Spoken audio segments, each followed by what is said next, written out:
आज मेरा वीडियो बनाने का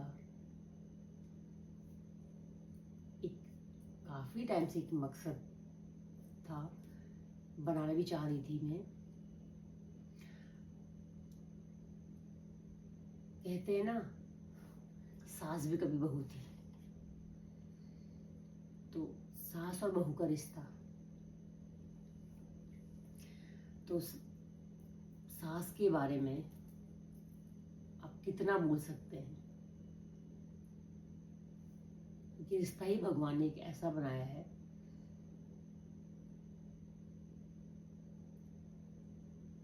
कितनी आप तारीफ कर सकते हो या कितनी बुराई कर सकते हो। अभी तक मैंने कई फैमिली देखी, सास और बहू का रिश्ता देखा, भाभी और नंद का रिश्ता भी देखा, हर रिश्ता देखा। तो मैं जरूर कहना चाहूंगी, क्योंकि मैंने माँ के बारे में भी लिखा, भाभी के बारे में भी लिखा, भाइयों के बारे में भी लिखा, हर रिश्ते में मैंने लिखा। एक रिश्ता मेरा सासू माँ के साथ भी है, जो अभी बीमार चल रही हैं। लेकिन मुझे अभी याद है, जब मेरी शादी हुई थी तो लोगों ने मुझसे कहा था कि तुम्हारी सास बहुत तेज है। तो मेरी समझ में नहीं आया ऐसे क्यों बोला। लेकिन मुझे लगता ना कि कहना कितना आसान है, बोल तो देते हैं ना आप। मैं वही कह रही हूँ कि लोग सोचते नहीं कि क्या हम बोल रहे हैं या क्या आगे को इसका परिणाम भी क्या हो सकता है। लेकिन मैंने सोचा ही नहीं। जिस तरह से मैंने अभी माँ को समझा वैसे ही समझा। मैंने कभी हमारे रिश्ते में जो भी बोलते मैंने अम्मा ही बोला। मुझे याद है, जब मैं घर पे आई तो मुझे काफ़ी सम्मान मिला। जैसे मैं बर्तन ही धो पाती थी, क्योंकि मेरे कहा ना, मेरी बहुत जल्दी शादी हो गई। मैंने कुछ कभी किया ही नहीं। एकदम हॉस्टल के बाद एकदम घर की लाइफ नहीं बिताई इतनी कुछ। बस छुट्टियों में जाया करती थी और बस छुट्टियों में ही रही। फिर उसके बाद इतनी जल्दी शादी। तो मुझे याद है, तो अम्मा ने कभी मुझे बर्तन, जैसे हैवी बर्तन, भारी बर्तन होते तो मुझे कहती थी नहीं तुम मत धो।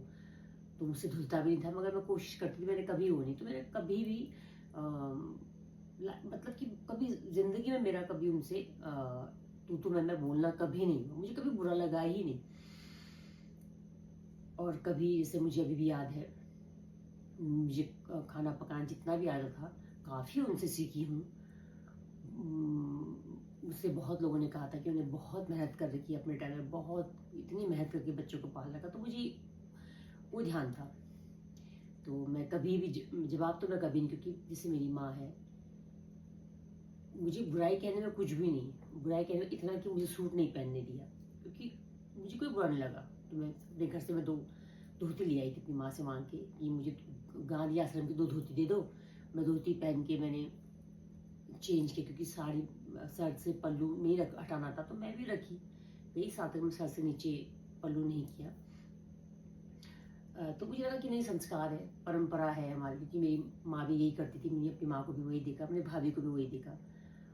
और कहते थे कि गेट के सामने ना हमें बोलना है, ना हमें प्रणाम करना है। तो मैंने वो सब किया, मुझे याद है।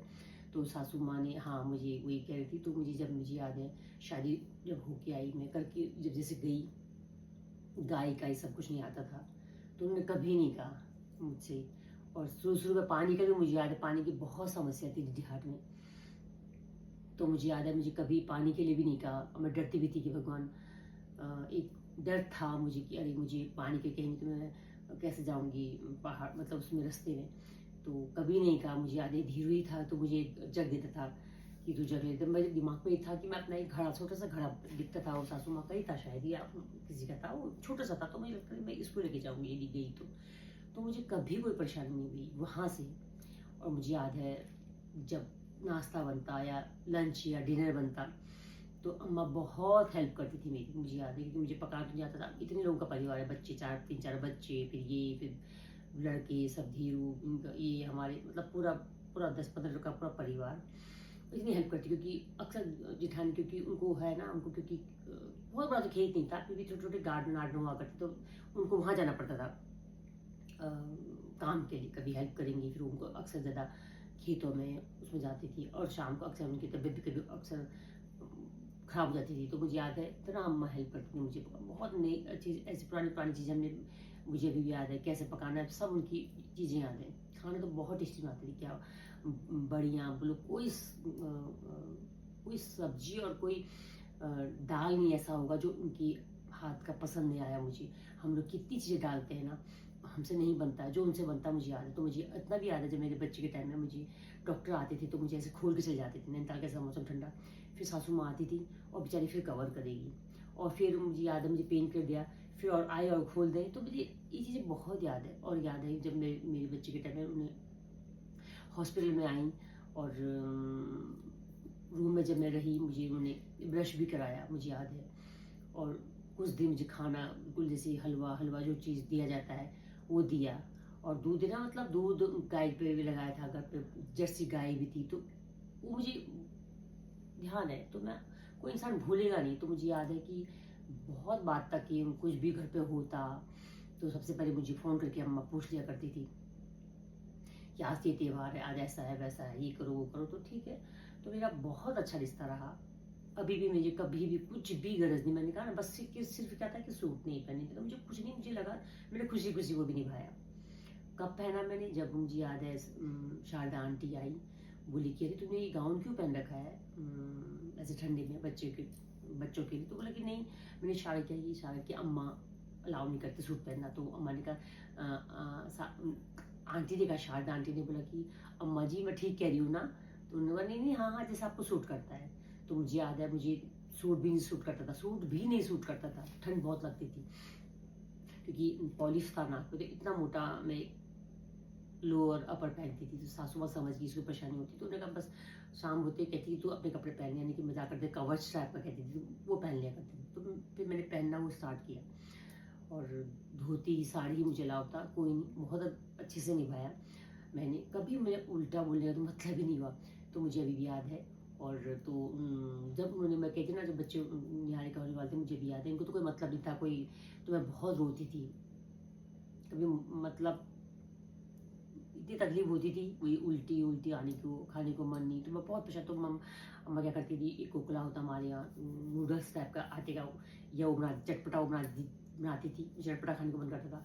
फिर एक वो बनाती थी आलू के गुटके, ऐसा कुछ जो मुझे खाने को मन करता था। मैं बहुत परेशान रहती थी, क्योंकि होता ना आदमियों को मतलब नहीं, तो मुझे लगता था कि मैं कहाँ, एक दिमाग में आते कहाँ फंस गई, या एक जो तकलीफ होती ना, वो तो खैर हर माँ या बच्चा ही समझेगा, वो सास ही समझती है और माँ ही समझती है। तो मुझे उस वक्त जितना भी मेरे साथ रही, मुझे याद है मेरे साथ पिथौरागढ़ में रही, वो दिन याद करती हूँ ना तो मुझे रोंगटे खड़े हो जाते, रोंगटे। तो एक बार तो आप मानोगे नहीं, उस बीच तो मुझे इतना भी मन कर गया कि नहीं, मुझे नहीं जीना चाहिए, मतलब इतनी तकलीफ हुई। ये भी दिन भी गुजरा, और अप डाउन तो सबके उसमें आता है। तो मुझे याद है, तो मैंने मुझे बहुत हेल्प की। तो मैं कहती हूँ कि बस मुझे वो ध्यान है, तो मैंने भी अपनी तरफ से कोशिश की। और चाहे उनका एक बार वो पूरी यहाँ बैक, यहाँ पेन था, हाथ नहीं हिलता था, पिथौरागढ़ आई थी, तब भी मैंने उनकी पूरी मालिश करके सेवा की। फिर रही बात नैनीताल में, उनका पथरी का ऑपरेशन हुआ था, मैं जाती थी रैमजे में, और वहाँ उनके मालिश आलिश करती थी। उनके भाई का छोटा भाई भी था मेरे साथ, मुझे याद है। उन्होंने कहा 2 चुटिया बनाना था, 2 चुटिया, वो पसंद नहीं करते, कहती 2 चुटिया इसलिए कि उनको कंफर्टेबल होगा, सोने में चुभेगा नहीं। फिर वो भी किया, तभी मालिश करके फिर मैं वापस घर पे जाती थी। फिर मुझे याद है, फिर अभी उसके बाद, फिर अभी जब इनका पैर टूटा था, भीमताल गए, क्योंकि यहाँ बहुत गर्मी थी, तो वहाँ भी जितना भी टाइम रही, मैंने मालिश किया, चाय में नहलाया, हर चीज़ किया। तो मैं वही कहती हूँ कि हमें ना, जो उन्होंने इतना जो किया, बस मैं क्या कह रही हूँ, उन्होंने मेरे लिए क्या किया, इतना ही मेरे लिए बहुत था। तो ये सब चलता है ना, ये जो चीज़ें उन पे बीत रही हैं, वो हम पे बीतती तो आप समझ गए ना, तो मैं क्या कहना चाहती हूँ। तो मेरा नेचर ऐसा है, तो मैंने तब भी किया, लोगों ने बहुत कुछ मेरे नाम रखा, मुझे नहीं फर्क पड़ता है, क्योंकि मैं अब मैं किसी की बातों पे ना मैं नहीं लगाती हूँ सही, क्योंकि मैं सच्ची हूँ, मैं सही हूँ, तो फिर मुझे अब किसी का नहीं डर होता है। तो रही बात, तब भी मैंने किया जब भीमताल में थी, उसकी बात फिर अभी आई है। अभी भी हेल्थ काफ़ी डाउन है। जब देखा तो मुझे बहुत बुरा लगा। जो अभी शादी के टाइम में थी, इससे पहले भी अम्मा मेरे साथ रही हैं। जब पैर फ्रैक्चर हुआ था तब भी रही थी। उनको खूब सूप भी पिलाया, जो गड़वे वगड़े क्या वो भी किया, खाने पीने में अंडा वंडा दूध प्रोटीन काफ़ी दिया। उसकी वजह से डॉक्टर खुद कहते थे, ज़्यादा डॉक्टर कहने लगे कि हड्डी के डॉक्टर की, जो उनको हल्द्वानी दिखाया था, बोले कि जिस तरह से इस एज में 85% अम्मा का ठीक हुआ है, इतना तो अजूबा ही है, मतलब कि इतना इस एज में नहीं होता है। और जिस कंडीशन में थी उस कंडीशन में अब, क्योंकि मैं कहती हूँ ना, हर इंसान को ना अभी से मैं तैयार रहो बोलती हूँ। उनका जो मैं अभी हाल देखा, 2-3 महीने जो अपने साथ देख रही हूँ, तो मुझे लगता है कि ना सबसे पहले इंसान को अपना केयर करना है। यदि वो खाने में ध्यान देती, खाना मीन्स पानी भी पीती, पानी बहुत कम पीती है। ये हर इंसान में ईगो या घमंड से आता है कि नहीं, मैं जो सोच रहा हूँ, जो मैं कर रहा हूँ, बिल्कुल भी नहीं है। हम समझते ही नहीं है दूसरों की बातों को। हमको लगता है ये गूगल चल रहा है, यूट्यूब चल रहा है, बिल्कुल भी नहीं है। मैं कहती हूँ उपदेश भी नहीं, आजकल तो मोबाइल है ना, सब समझ में आता है लोगों को, फिर भी वही गलती करते। तो मैंने अभी जो देखा मुझे बहुत बुरा लगा। तो बस मेरा यही कहना है कि पानी की अम्मा को बहुत कमी, मतलब कि मांस का पानी गिरे। तो मैंने तब भी कहा था अम्मा कि आप पानी नहीं पीती हो, बिल्कुल छोटा सा इनके पास जो थर्मस आता उसका भी ढक्कन से एक घुट पीती, रख देती अच्छे में। तो फिर मैं वही कहती हूँ कि इंसान ने ना अपने को अभी से तैयार करना चाहिए। यानी कि वो तो कर्मा या अपने जो भी प्रारब्ध या जो भी हमारे लिखा है नसीब में, तो वो तो होगा। लेकिन जो नसीब में लिखा है, तो हम बैठो जाएंगे कि नसीब में हमारे अच्छा लिखा है, बुरा लिखा तो होगा। वो तो जब तक हम कोशिश खुद से नहीं करेंगे अपने हाथों से ना, कि हमें नहीं आगे के लिए उसके लिए तैयार रहना है। तो मैं वही कहती हूँ कि पैसा ही रुपया ही सब कुछ नहीं होता। जब कोविड टाइम में था, आपको याद होगा, कोविड टाइम में रुपये पैसे कुछ काम नहीं आया था, हेल्थ ही काम आया था। जिसने अपने पे काम किया, जिसने हेल्थ अपना रखा, न उसको कोविड हुआ। और सोच का भी था, जिसने अपने को मजबूत किया, उसको भी नहीं हुआ। जबकि मुझे बहुत डरती थी मैं, डरपोक हो, लेकिन मैंने अपनी इम्यूनिटी केवल अनुलोम विलोम प्राणायाम करके और मेंटली यूट्यूब पर सर्च कर करके मैं ठीक हुई। मैं इसीलिए कह रही हूँ कि अभी भी वक्त है। हेल्थ दवा को, कहते ना, खाने को दवा की तरह खाओ। नहीं समझ में किसी को आती है वो तो, मैं तो अब बिल्कुल मैंने छोड़ दिया है किसी को कुछ बोलना। बस मैंने अम्मा जी को देखा तो मुझे अभी लगता है, तो हमने बहुत अपने पर ध्यान देना है। हम, वो तो होगा जो होगा, हमने ये सोच के तो हाथ पे हाथ रख के नहीं बैठना है। बस मैं यही कह रही हूँ कि एक रिश्ता, कभी मैं सोचती हूँ कि सास भी कभी बहू थी, जब कहते हैं ना, तो कभी सासू माँ ने या सास ने बहू को बेटी समझा, या बेटी ने कभी सास को माँ समझा? बस अपने पर डिपेंड करता है। कहने को तो सब कह देते हैं ना, अच्छा नहीं लगता ऐसे बोलते हुए भी। मुझे तो बिल्कुल भी नहीं अच्छा लगा। मैंने इतनी अभी घटनाएं सुनी या जो भी सुना, मुझे बिल्कुल भी नहीं अच्छा लगा कि हम एक दूसरे को माफ ही नहीं कर पाते हैं। ईगो आ जाता है हमारा किसी भी रिश्ते में, चाहे किसी भी रिश्ते में। हमें अपनी लाइफ आगे वो सही रखनी है, हेल्थ सही रखना है, मेंटली सबसे पहले अपने को प्रिपेयर करना है कि हमें क्या सोचना है, क्या खाना है, कैसे अपनी लाइफस्टाइल चेंज करनी है। लाइफस्टाइल मतलब ये नहीं कि अब तो लाइफस्टाइल भी चेंज नहीं हो रहा है, और नहीं, उसके लिए भी मुझे अभी कुछ नहीं कहना है, कुछ भी नहीं। क्योंकि बोलूँगी तो बोलेंगे कि भाषण और ये सब। तो बस मैं यही कहती हूँ कि एक रिश्ता सास का और बहू का, या बहू का सास के साथ,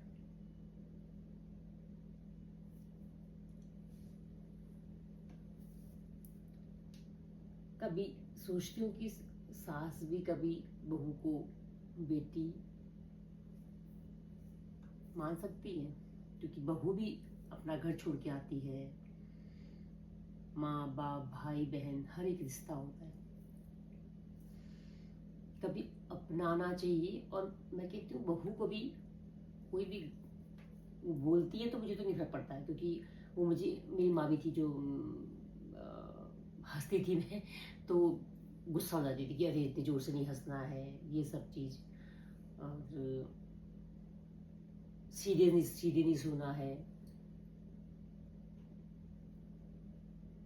ये सब चीज़ें वही बोलती थी तो मैं बोल देती थी, तो मुझे बुरा नहीं लगता था। वही अम्मा का भी था, कभी हंसने में हंसूंगी तो मेरे मजाक बनाती थी, मजाक मतलब गुस्सा गुस्सा थोड़ा सा होता, मुझे बिल्कुल नहीं फर्क पड़ता था।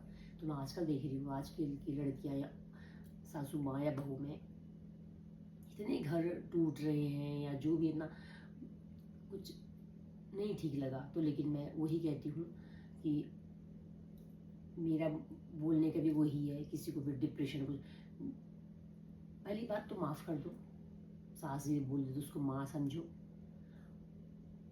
और सास भी अपनी बहू को बेटी समझे। वो भी अपना घर छोड़ के आई है, उसको शादी करके लाते हैं, सब खरीद के कोई लाता नहीं है, ये कभी कोई सोचता नहीं है। चाहे उसका पति हो, चाहे वो सासू माँ हो, सास हो, या कोई भी रिश्ता हो। अभी मैंने बहुत सुने, अब तो मैं तैयार हूँ ये सब बोलने के लिए। कभी बहू भी किसी की बेटी है, किसी की बहन है, किसी की बीवी है, जो भी समझे आप।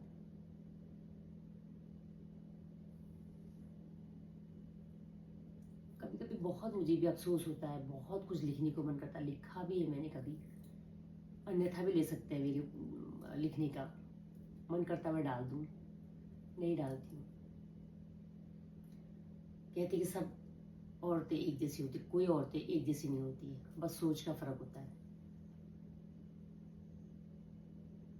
जिस तरह से मैंने अभी याद है मुझे सासू माँ से जब मैं कहती थी कि चलो कहीं घूमने चलो, उन्हें बिल्कुल नहीं पसंद था। उन्होंने कहता डोलना, डोलना मतलब पहाड़ी लैंग्वेज में कि डोली नहीं, मुझे नहीं पसंद है। कहती कोई नहीं, मैंने उनको कोशिश की, केदारनाथ बद्रीनाथ ले जाना चाह रही थी, तो उन्होंने कहा मुझे नहीं जाना है।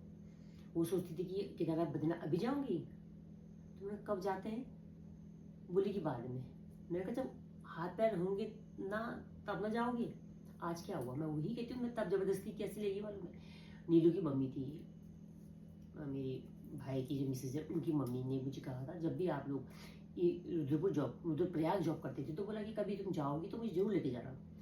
तो मुझे ध्यान आया कि हमको जाना था, मेरी भी बड़ी इच्छा थी, प्रभु की इच्छा ही होगी। देखो ना, मैं केदारनाथ बद्रीनाथ तो मैं अकेले गई बच्चों के साथ, हाँ केदारनाथ ही सब गए।